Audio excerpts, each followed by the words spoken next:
Well, I must admit, I've had to dedicate this whole cupboard to it, and there's one or two other costumes that she has that I haven't quite got together yet, another jacket and a couple of tops and shorts, so I'm hoping to get the full range. It'll be my, that will be my collection complete. Lara certainly knew how to paint the town red.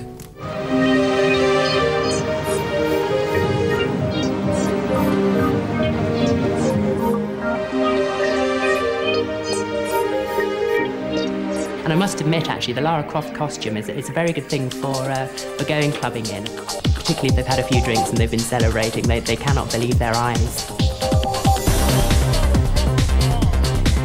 Something that they've stared at her rear end for the last 5 years has actually come to life.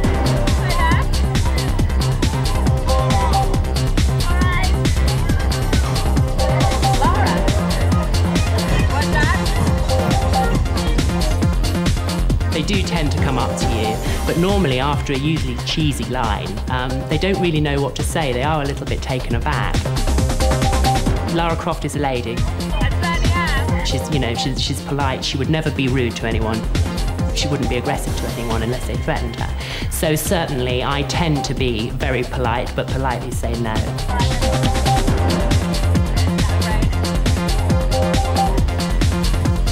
Some women, obviously of a certain persuasion, actually find the character quite sexy as well, perhaps in the same way as men do. I've had offers from both sides of the fence when I've dressed up as the character, so it's obviously a universal fantasy figure.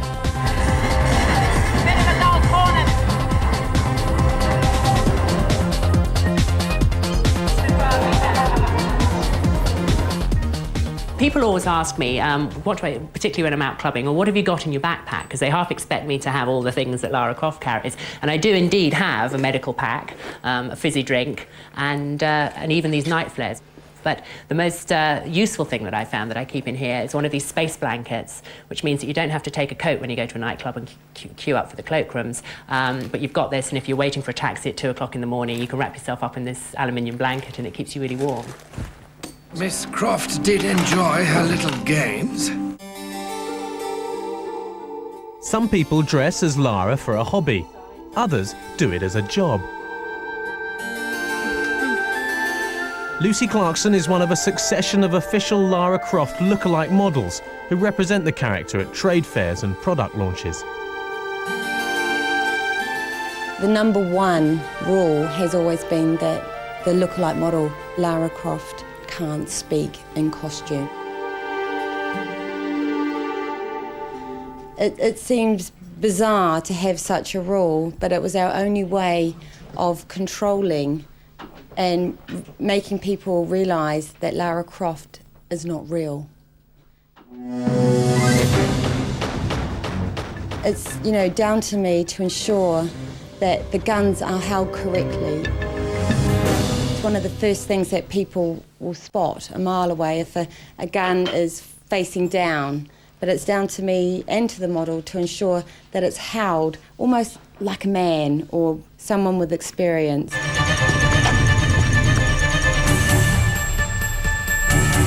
Lara Weller was the official Lara Croft lookalike model in 1999.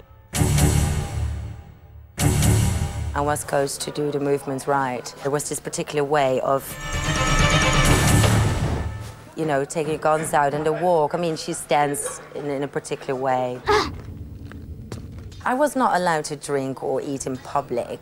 I wasn't allowed to talk as Lara Croft. The real Lara Croft, it actually was quite hard to live up to. Don't worry. I can't smoke in my outfit.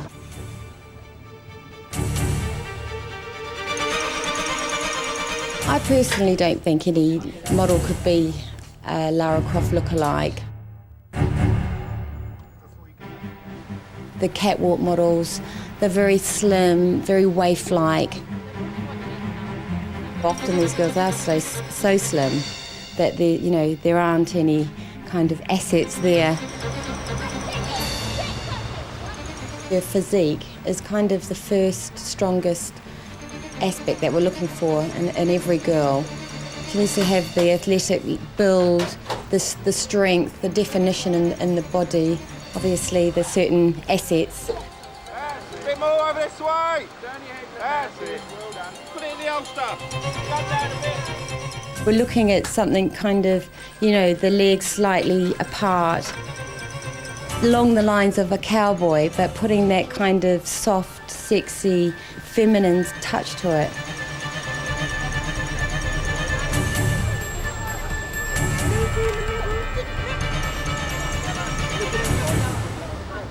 They just stand next to me, have their picture taken with me, and I give them my signature, the special Lara Croft signature. And they just, oh, I never throw this picture away in my life.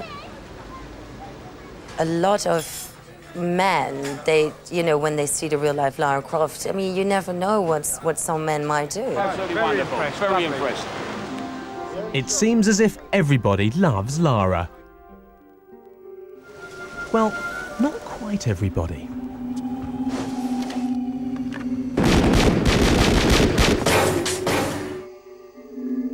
Phil Chapman, also known as Dr. Evil, dedicates his every waking hour to devising horrible ways to kill her. It's a nasty job, but someone's got to do it. Well, kill her! It's estimated that over 500 million hours have been devoted to playing Tomb Raider, most of them spent trying to keep Lara Croft alive. Lara isn't an indestructible superhero. She pays for your mistakes. Dying is an intrinsic part of Lara's existence. Phil Chapman works at Core Design, Lara's parent company, but he has far from fatherly feelings towards her. He dreams up the ways to kill her. He's paid to see Lara dead.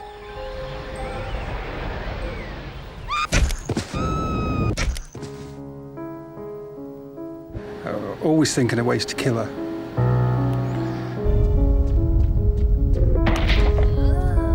And that's half the fun.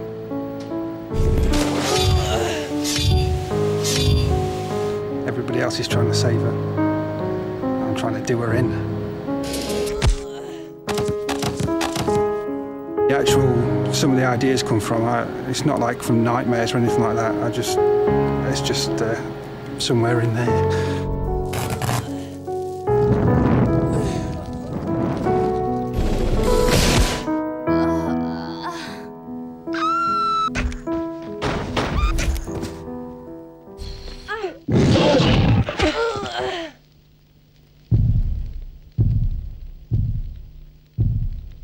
In world news, a private memorial service was today held for renowned archaeologist Lara Croft. 'Tis a sad day, Winston. She will live on forever in our hearts. Surely, Winston. Indeed, indeed. Dead. But Lara is very far from dead.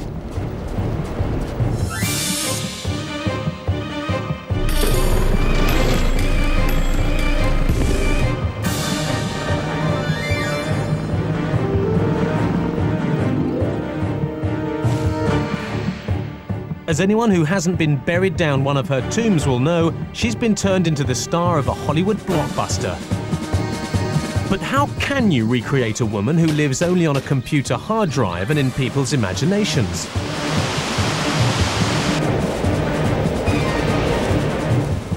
That's the task that fell to the Oscar-winning actress, Angelina Jolie.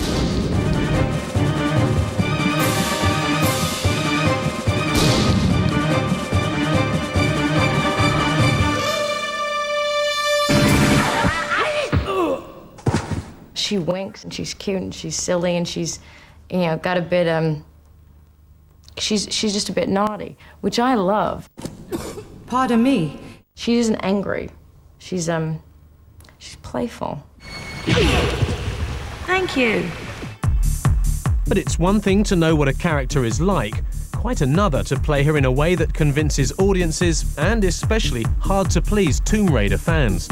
It was the film's director who gave Angelina the key. All the time you're walking, you're trying to see that. The main thing he said to me, which was the most interesting thing, because I couldn't figure out how I was going to act this person, and he said, no, you have to become this person.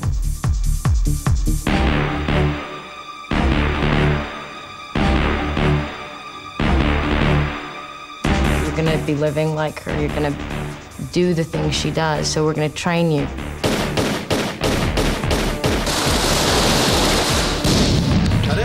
We had military weapons training, which, you know, wasn't kind of silly shooting, you know, it was taking weapons apart. You know, knowing what everything was called and getting on your knee and knowing how to position yourself.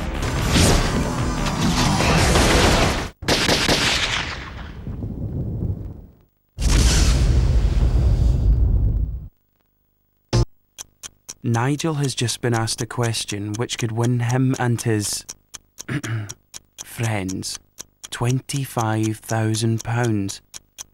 If he gets the answer right, they're all going on a fantastic beach holiday together. If he gets it wrong, he's home alone. This is Nigel's once-in-a-lifetime opportunity. Don't blow it, Nige. Stakeout. Weekdays on Challenge TV. Planning a new kitchen? It's easy at B&Q. Order it now. Pay the deposit and there's nothing to pay for up to 6 months. Simply pick your style from our better built new range and we can do the rest. We measure, we plan, we deliver, we'll even install. So order it now. Pay the deposit and there's nothing to pay for up to 6 months. You can do it when you B&Q it.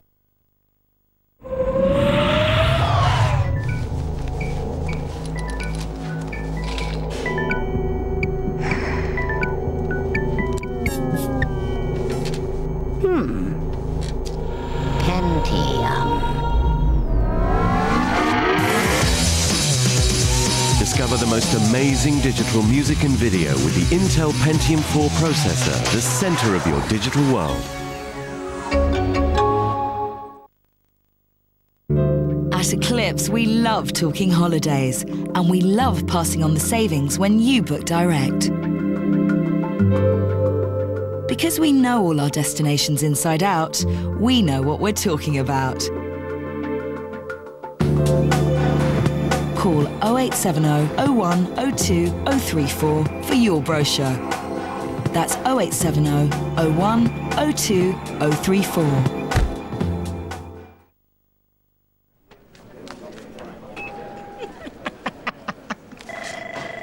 Kate, what do you want, you big bummed cow? In need of some entertainment therapy. Will! I have $100 in my bank account, and 75 of that is earmarked for a Belgian wax tomorrow. What's a Belgian wax? It's just a plain old wax, but it hurts so much I treat myself to a waffle afterwards.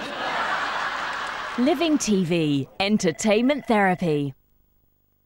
At the Boots Opticians frame sale, even some designer frames are as little as half what you'd normally shell out.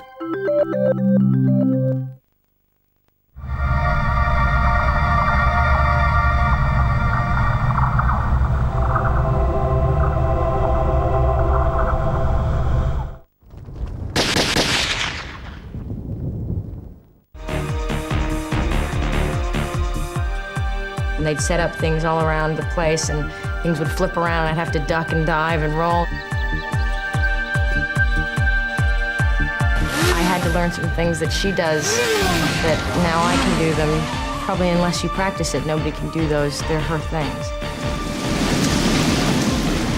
We had to do gymnastics, which was insane and very, very strange, but so fun.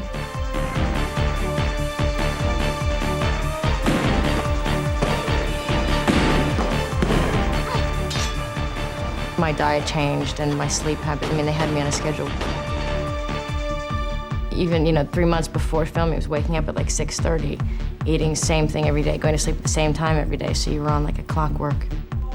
And I was ready to do all these different things in a day. It was great. After 3 months, I'd lost any kind of touch with my normal self. Perhaps in order to find Lara, you have to lose yourself. But what happens when you lose Lara? Soon after Tomb Raider the computer game was released, her creator, Toby Gard, left the design company and walked away from millions. The first thing that springs to mind if you say Lara Croft is probably, for me, the feeling of loss.